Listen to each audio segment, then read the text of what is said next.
August 7th, Lake Mead sets a record low, the emptiest America's largest reservoir has ever measured, in the 9 decades anyone's been tracking it. This channel told you about that record when it happened. August 21st, Lake Mead sets a new record low. Again. Not a different lake, not a different drought, not a different story. The same reservoir, 14 days later, still falling. On August 21st, Lake Mead measured 1,039.38 feet, lower than the historic low from 2 weeks earlier. 2 records, 2 weeks. A record is supposed to mean something rare enough to matter. This one didn't survive a month. And here's what else happened on that same August 21st, the exact day the lake broke its own record for the second time. The federal government signed a 10-year deal for the Colorado River, meant to bring some kind of order to exactly this problem. So a 10-year plan just got signed for a reservoir that couldn't hold its own record for 2 weeks. Worth asking what's actually in that plan before anyone calls it solved. Here's what's in it. Arizona now has to cut its water use by 760,000 acre-feet every year. California, 440,000. Nevada, 50,000. That's 1.25 million acre-feet a year. Gone, starting in 2027. On top of another 700,000 acre-feet, the 3 states are supposed to voluntarily conserve between them over the same 2 years. Interior Secretary Doug Burgum called it a foundation the West can build on. 40 million people, millions of acres of farmland and ranch land, industries that power the American West, and some of our nation's fastest-growing metropolitan areas depend on the Colorado River, he said, signing the record of decision that locks these numbers in. 40 million people. 3 states absorbing the entire cut. Because here's the part the press release didn't put in the headline: Colorado, New Mexico, Utah, and Wyoming. The 4 states where the river actually starts, the ones sitting upstream of every drop Arizona, California, and Nevada are fighting over, don't have to cut anything. Not 1 acre-foot.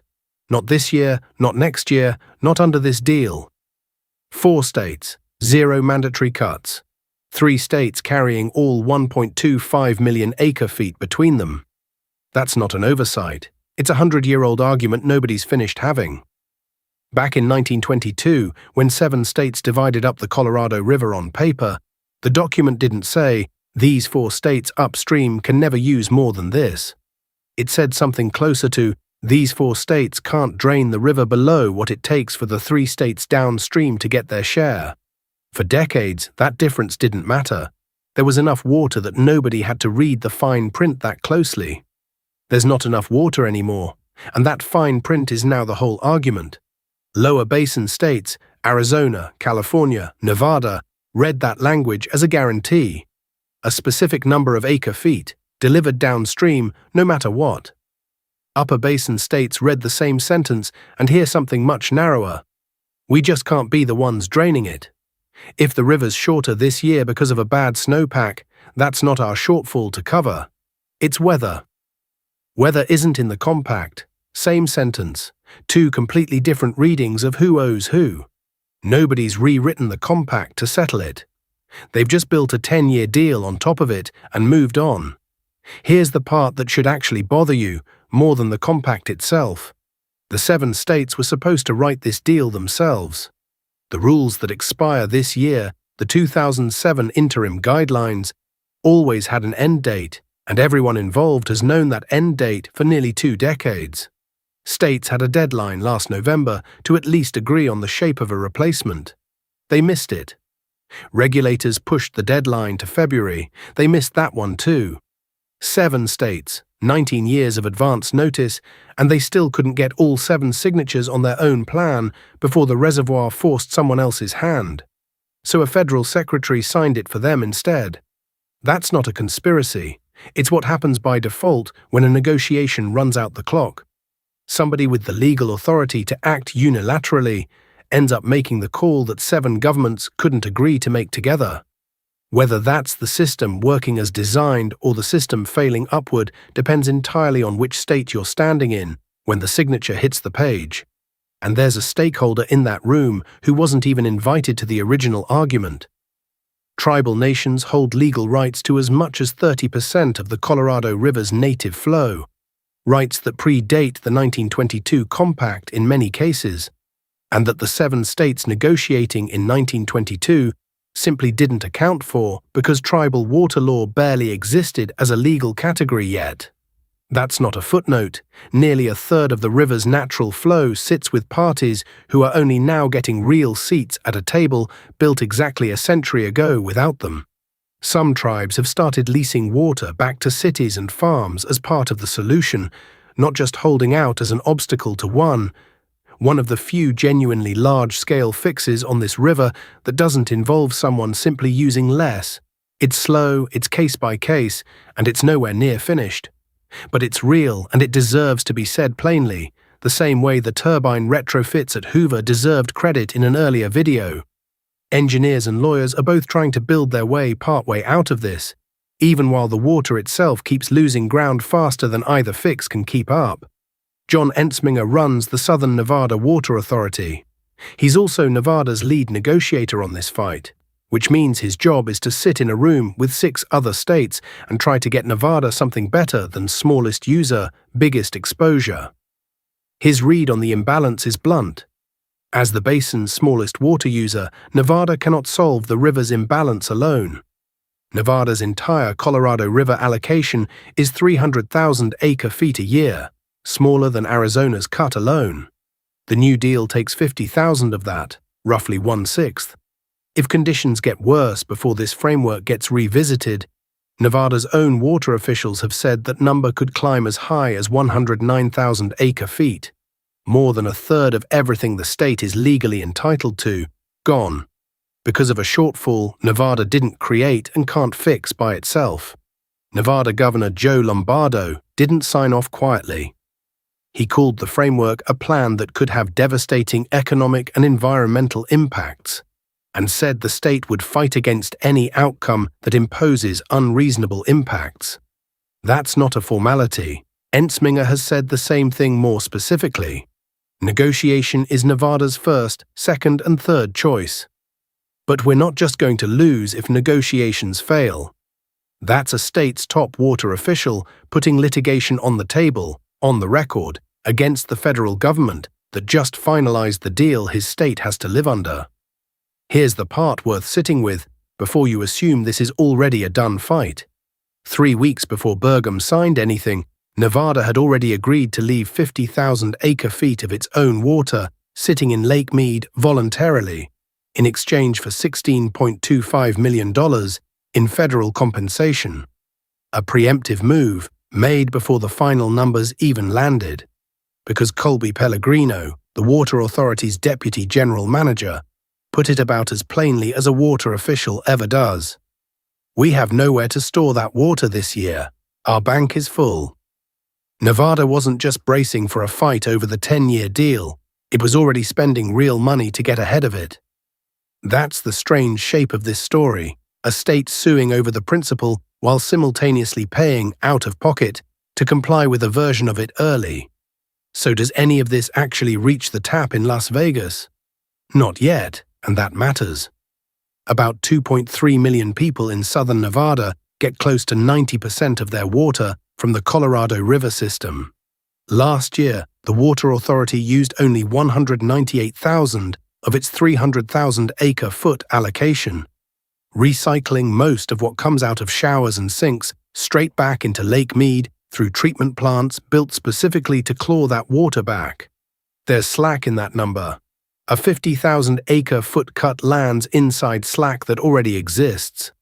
It's not nothing, but it's not a crisis at anyone's kitchen sink this year either. Arizona doesn't have that same cushion, and this is where the arithmetic gets harder to soften. Arizona's cut, 760,000 acre-feet, more than the other 2 states combined, lands on a state whose Colorado River water was already stacked by priority decades ago, lowest priority users first. Central Arizona's farm country took the earliest, deepest hits back when the first rounds of cuts started years ago, long before this 10-year deal even existed. What's left to cut now sits closer to cities, tribes, and businesses that used to be considered protected. That's not a hypothetical fallback tier. It's the tier that's next in line. California's 440,000 acre-feet lands differently, because California's largest single water, right on this entire river, doesn't belong to a city at all. The Imperial Irrigation District, farming desert land along the Mexican border, holds one of the oldest and largest Colorado River entitlements of any user in any of the 7 states, a right that predates the 1922 Compact itself, which is exactly why California has historically been the hardest state to force into cuts. This deal cuts California anyway. That alone tells you how little room the negotiators had left to work with. You've probably already got a theory forming about who's really behind all this, and it's usually the same one.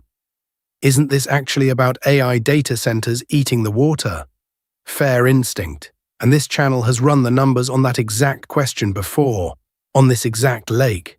Short version, still true. Data centers aren't pulling water out of Lake Mead. The big build-out sits on a different watershed entirely, but they are competing for the same regional power grid that Hoover Dam feeds, at the exact moment that grid has less cheap hydropower to offer. 2 separate pressures, same river system, same year.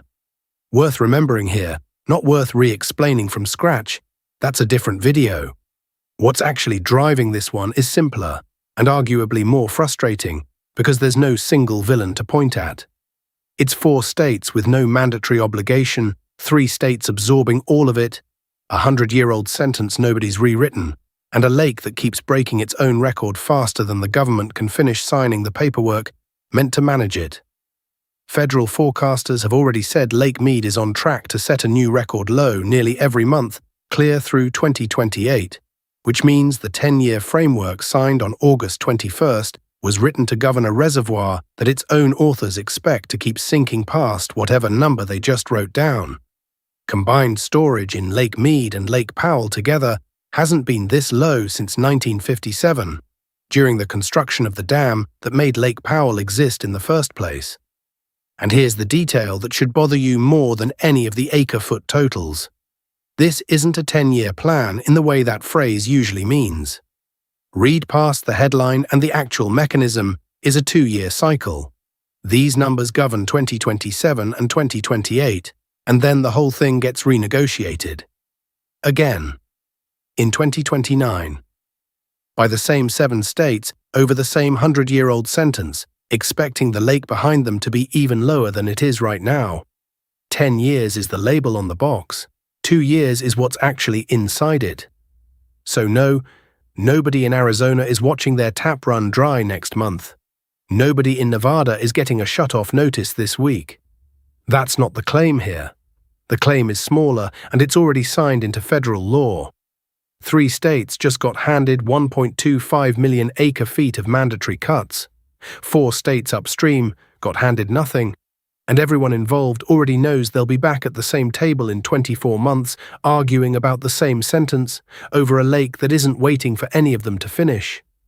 Nevada's top negotiator already told you what happens if that table doesn't work. They're not just going to lose. Arizona hasn't said it that plainly yet. Give it until the next round. If you want to know what's actually in the 2029 renegotiation before the press release tells you, subscribe. Because on this river, the deal that just got signed was never the last one. It was just the next one.